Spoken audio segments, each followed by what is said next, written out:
Bonjour à toutes et à tous, ici Montreuil, vous regardez la télé du salon depuis le Salon du Livre et de la Presse Jeunesse en Seine-Saint-Denis et bienvenue dans le live. C'est 30 minutes de création et de discussion et pour cette deuxième émission, je suis en compagnie de Jeanne Macaigne avec son album Alph et Aurel paru aux éditions Cambourakis. C'est un livre qui a été sélectionné dans les Pépites Livres Illustrés 2025 et je suis également avec Yuri Hu, musicienne, pianiste, violoniste, chanteuse. Je vous laisse avec elle pour une lecture musicale dessinée et on en discute juste après.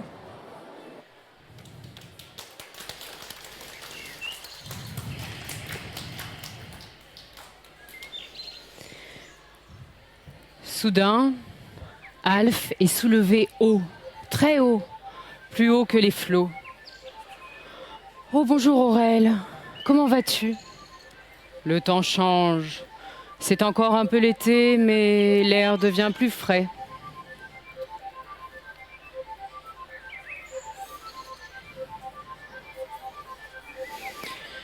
Ça te dirait de venir chez moi aujourd'hui?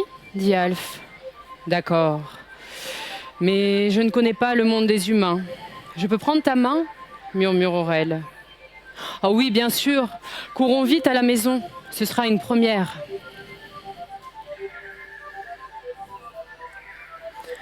Aurel glisse sa main dans celle d'Alph. C'est chaud et doux, comme la main d'un petit bébé, pense Alph.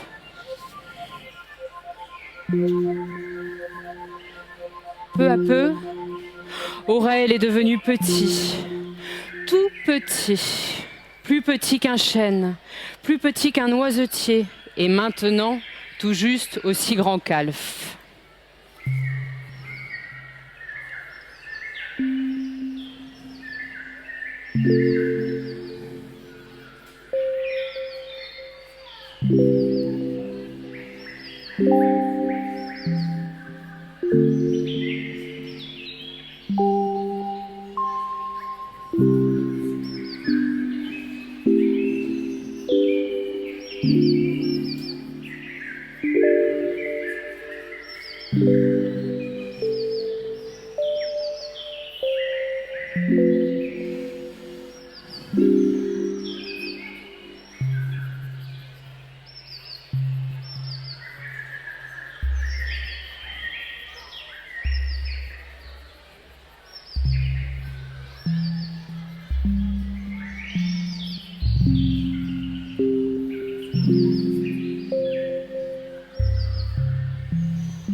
Merci pour ce moment de poésie, pour cette lecture, ce dessin. On voit apparaître Aurel et on va le retrouver tout à l'heure avec Alf pour un deuxième temps de lecture. Je vous invite à venir vous asseoir avec moi et pendant qu'on s'installe, je vous raconte pour celles et ceux qui sont au salon que vous pouvez aller vous balader dans la forêt d'Alf et Aurel puisque Jeanne McCain est en exposition au salon avec l'artiste Caroline Gamon.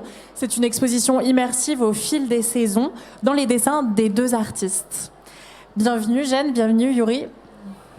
Bonjour. Vous parlez de balade en forêt dans cet album, Jeanne, et dans vos ouvrages précédents. On est souvent dans des forêts luxuriantes. Et c'est quoi pour vous ce lieu, la forêt ? Alors, vaste question. La forêt, lorsque on se promène dans cette forêt, enfin, j'ai l'habitude de me promener dans des forêts très vastes. On a l'impression d'être protégé par cette forêt. On a l'impression qu'il y a tout un monde qui se développe autour de nous. Quand on regarde de manière plus précise une forêt, on voit qu'il y a des champignons et on voit qu'il y a énormément d'êtres vivants qui cohabitent les uns avec les autres. Et on a l'impression d'être dans un énorme tissage très énergique et très puissant. On a vraiment l'impression d'être abrité par ces arbres. Et dans la littérature jeunesse, pour les enfants, les forêts, c'est quel genre de lieu ? Alors, la forêt dans la littérature jeunesse, notamment dans les contes, ça peut être un endroit qui n'appartient qu'à l'enfant, où on s'abrite, un endroit de liberté, de possible, aussi un endroit à la fois aussi terrifiant. Quand on voit les contes d'Hansel et Gretel ou les contes de Grimm, on sait que ça peut être un endroit un peu inquiétant. Mais par exemple, dans mon livre Alf et Aurel, c'est un endroit protecteur de liberté infinie où l'enfant Alf peut se déployer et expérimenter toutes les sensations qui le traversent dans cette forêt. Oui, c'est un lieu de liberté, d'indépendance. Yuri, j'ai vu une vidéo d'un morceau qui s'appelle La jeune fille bleue que vous avez filmé en plein air dans la nature. Est-ce que la nature, c'est une source d'inspiration pour vous dans vos compositions ? Et la forêt, ça vous inspire quoi en termes de musique ? C'est un peu beaucoup en fait la forêt. C'est un endroit que je fantasme beaucoup parce que je vis un peu loin de la forêt et j'ai quelques vécus qui m'ont marqué parce qu'en fait c'est quelque chose qui m'est assez rare d'accès et c'est aussi un endroit de rituel que je cherche pas forcément pour trouver de l'inspiration mais plutôt pour trouver un temps calme. Et c'est presque quelque chose qui me paraît logique quand on est trop fatigué de la vie moderne et de notre smartphone. Je me dis, tiens, ça fait combien de temps que je suis pas allée dans la forêt ? Et je prends ma voiture et puis j'y vais, quoi. Voilà. Jeanne, dans votre livre, il est question d'une chanson, d'une musique justement que Alf chante pour faire venir les saisons, pour faire passer les saisons. On l'entend pas quand on lit le livre. Est-ce que vous l'entendez quand vous dessinez ? Est-ce que vous l'avez, cette chanson, dans votre tête ? En fait, j'ai l'impression que cette chanson, elle correspond aussi à la musique que j'entends lorsque je me balade en forêt. On va entendre un pivert taper sur le tronc d'arbre, on va entendre les bruissements des feuilles qui sont soulevés par les sabots d'un sanglier, si on a un peu de chance d'en croiser un. Enfin, tout ça forme une espèce de musique comme ça, très, très enveloppante. Et c'est ce que j'avais envie de transmettre à cet endroit-là, à l'endroit de mon livre où le printemps revient après un hiver où tout a disparu, où on est vraiment dans un silence où tous les bruits sont très ténus et étouffés par la neige. Et là, c'est un rouge-gorge qui va amener la nouvelle chanson du printemps. Donc le printemps, c'est un renouveau, une nouvelle saison, aussi le symbole de l'espoir, de la renaissance et tout. Donc c'est un nouveau cycle qui s'engage. Et la chanson, lorsqu'on chante, on se sent bien, on se sent apaisé. Il y a quelque chose aussi physique qui se produit que j'avais envie d'introduire dans ce livre. Là, vous avez eu la chance de dessiner avec la musique de Yuri en direct devant nous. Est-ce que vous écoutez de la musique aussi quand vous êtes seul chez vous à dessiner ? Très souvent, lorsque je passe à la couleur, je me plonge vraiment dans un bain musical. Et chaque album a sa musique particulière. J'ai des espèces de playlists qui correspondent à l'engagement que je vais déployer aussi dans mes livres. Et vous écoutiez quoi pour Alf et Aurel ? Alors j'écoutais pas mal de musique turque pop. Erkin Koray, qui est un musicien turc des années 70. J'écoutais aussi Pierre Bachelet, donc grand compositeur de musique de film des années 70. Très gai, joyeux et à la fois irrévérencieux. Voilà. Ce qu'on a vu tout à l'heure au début de l'émission, cette performance, c'est une adaptation, une forme de variation d'un spectacle qui va avoir le jour et qui sera présenté le 28 mars 2026 à l'Antipode à Rennes, à l'occasion du festival Petit Bouquineur. Donc vous serez, c'est un spectacle où vous serez présente, Yuri, avec aussi Isa Nguyen, des images animées par Hugo Le Fur. Il est né comment ce projet avec comme origine Alf et Aurel ? Comment ça s'est construit ? Alors, au départ, c'était sur l'invitation du festival Les Petits Bouquineurs qui m'ont proposé de monter un spectacle avec Yuri. J'étais tout de suite été très emballée par l'ampleur de sa musique, par son talent d'interprétation, par toute la palette qu'elle avait en sa possession. Autant elle peut mêler de l'électro que du jazz. C'était très, très varié. Et la particularité aussi de ce lieu où sera donnée la première représentation, qui s'appelle l'Antipode, c'est que ce lieu est comme un petit village où il y a une bibliothèque, une salle de spectacle, une MJC, donc tout circule ensemble. Et il y aura aussi une exposition d'Alf et Aurel qui va rester pendant plusieurs mois. Donc ça donnera tout un paysage encore plus grand à Alf et Aurel. Et vous, Yuri, quand vous avez lu l'album pour la première fois, qu'est-ce qui vous est venu comme idée ? Comment est-ce qu'on travaille à partir d'un livre pour en composer la musique ? Alors, quand la proposition m'a été posée par Jacques de l'Antipode, en fait, je me suis dit, ça y est, mon rêve d'enfant se réalise. C'est parce que en fait, j'ai grandi avec des tonnes de livres, mais qui étaient accompagnés d'audio. Donc, c'est-à-dire avec des acteurs de voix, avec du bruitage, avec beaucoup de musique dedans. Et je l'écoute encore en coréen, par exemple, c'est vraiment mon doudou, quoi.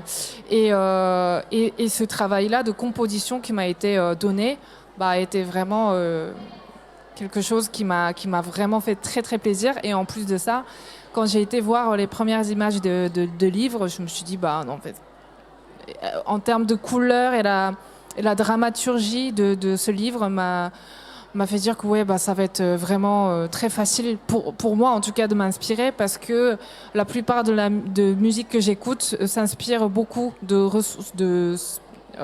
ressources dans la nature, quelque chose de à la fois très réel et à la fois très puissant dans les symboles, tout ça.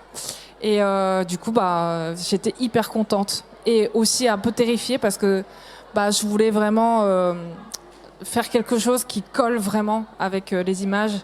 Et voilà. Et vous avez intégré beaucoup de sons de synthé, comme on a écouté, de synthétiseurs, de sons de musique électronique. Pourquoi ? Qu'est-ce qui vous est venu en voyant ces forêts ? Parce qu'en fait, il y a quelque chose avec les synthés, quelque chose qui est de l'ordre de réinterprétation de quelque chose qui est naturel. Ça ne veut pas dire que c'est pas naturel, mais c'est une réinterprétation de quelque chose beaucoup plus personnel encore pour moi. Alors parce que, bien évidemment, dans les jeux d'interprétation de piano, violon, qu'on identifie très vite, ah oui, ça c'est un piano, ça c'est un violon, parce que je suis violoniste aussi. En fait, je voulais rajouter cette dimension de quelque chose de monde à part, qui est le monde d'Alf et Aurel, et je trouvais que du coup les synthétiseurs avaient leur place vraiment très juste. Oui, sur l'imaginaire. Et donc Jeanne, vous écrivez des histoires qui sortent de votre imaginaire, mais vous êtes aussi illustratrice pour la presse. Là, l'adaptation, c'est une nouvelle activité. Qu'est-ce que vous trouvez et qu'est-ce que vous aimez dans chacune de ces activités, dans la création, dans la commande ? Alors, lorsque j'ai la chance de travailler avec des musiciennes comme Yuri et d'avoir cette possibilité de le faire, ça donne une dimension complètement différente du travail que je réalise sur l'album. Le travail sur un album, c'est un travail assez solitaire, assez long. Et à partir du moment où il sort de mon atelier, il permet de tisser des liens avec plein d'individus, avec plein d'inconnus. Et j'ai l'impression que Yuri, c'est totalement, c'est totalement libéré par rapport à sa musique et par rapport à l'interprétation qu'elle en a fait du livre. Et c'est encore autre chose, en fait. Ça donne une dimension totalement fantastique aussi à mon travail. Mais c'est vrai que lorsque je travaille en presse, ça me permet de me raccrocher à l'actualité. C'est un travail beaucoup plus court que mon travail en dessin pour les albums. Souvent, on suit le rythme de l'actualité. Donc, le sujet m'est donné un jour, le lendemain, il faut que je rende un dessin. Donc, ça me permet de synthétiser aussi en une image, un propos, des mots. Parfois, le dessin permet aussi d'exprimer ce que le journaliste ne dit pas dans son article.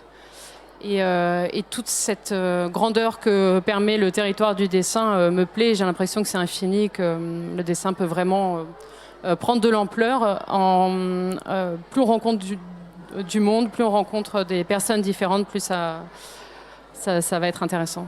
Donc vous êtes dans l'imaginaire, mais aussi il y a toujours évidemment un lien avec le réel. Ça me fait penser, Alf, dans l'album, à deux parents, mais il n'est jamais dit que c'est un père, une mère, deux pères, deux mères. Pourquoi ce choix de ces humains assez neutres ? Oui, alors les parents, dans le livre d'Alf et Aurel, on les voit très peu. On les voit au début quand Alf court très vite parce qu'il a rendez-vous avec son ami au bord du lac, avec Aurel. Et donc ils ont aucun pouvoir sur cet enfant. Enfin là, j'avais vraiment envie de me rapprocher un peu de la littérature aussi suédoise où l'enfant est au centre, il a sa liberté, il a sa manière de parler et on ne sent pas la voix de l'adulte derrière et on lui donne les pleins pouvoirs de sentir, de poser sa voix, de grandir. Et donc voilà, les parents en fait ils sont pas identifiés ni comme un couple de femmes ni comme un couple d'hommes.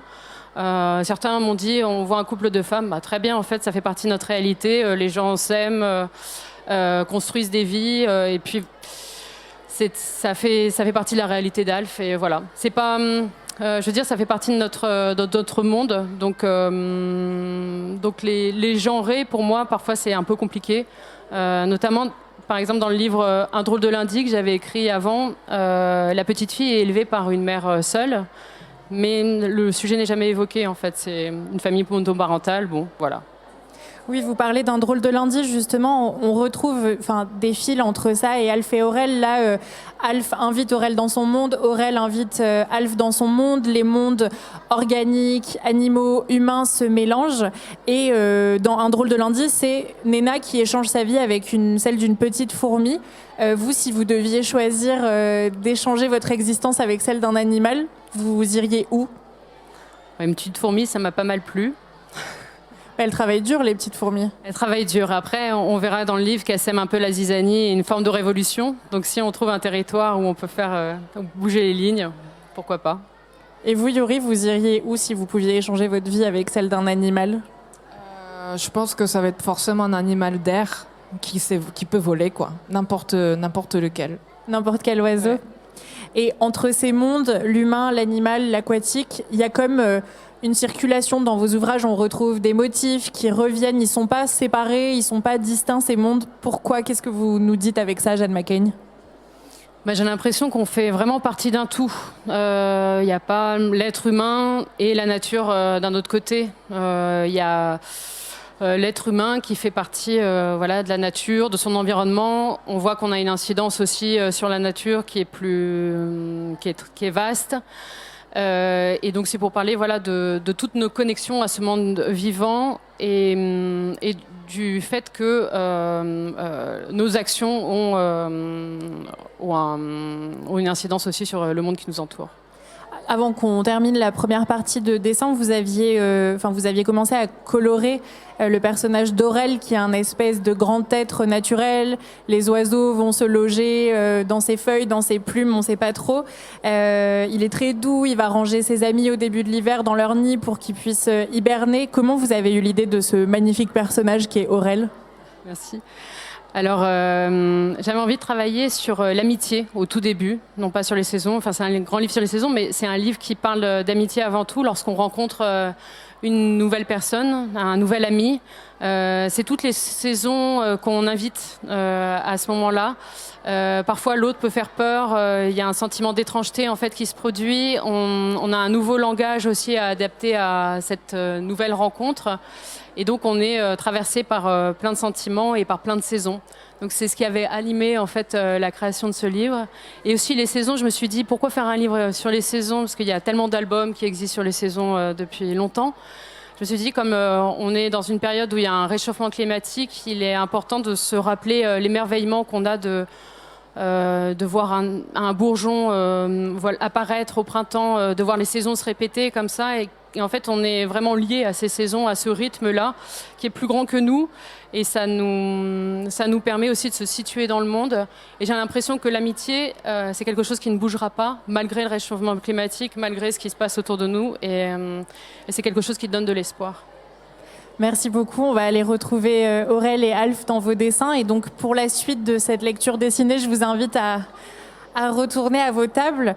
J'en profite pour vous rappeler que l'adaptation spectaculaire d'Alf et Aurel sera visible le 28 mars à Rennes, au théâtre Antipode, dans le cadre du festival Petit Bouquineur. Et on l'espère ensuite ailleurs en France, avec Yuri Hu, Isa Nguyen et les images d'Hugo Fur et la voix de Jeanne Macaigne. On se retrouve juste après la deuxième partie de la lecture musicale dessinée.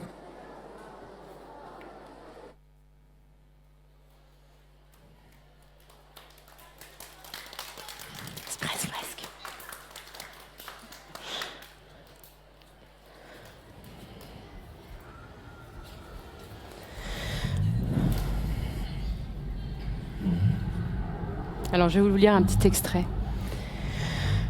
La neige fuit dans ses beaux habits. Son ami l'entraîne avec lui. Il plonge vers les abysses, remonte les temps anciens, les saisons éternelles.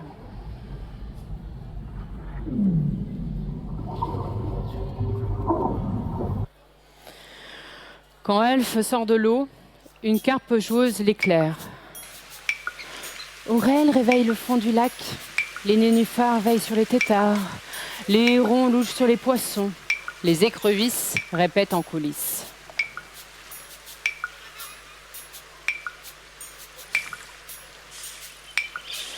Une main douce et chaude, comme celle d'un bébé, se pose sur son épaule. Les voilà repartis.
Merci beaucoup Jeanne, merci beaucoup Yuri pour cette magnifique lecture musicale. L'album Alph et Aurel, paru aux éditions Cambourakis, est à retrouver dans toutes vos formidables librairies de proximité. Et nous, on se retrouve demain pour le live en direct à 16h30 cette fois-ci, en compagnie de Zeina Abirached et Emmanuel Vien, pour une lecture dessinée pour le livre La Tarbouche magique. À demain.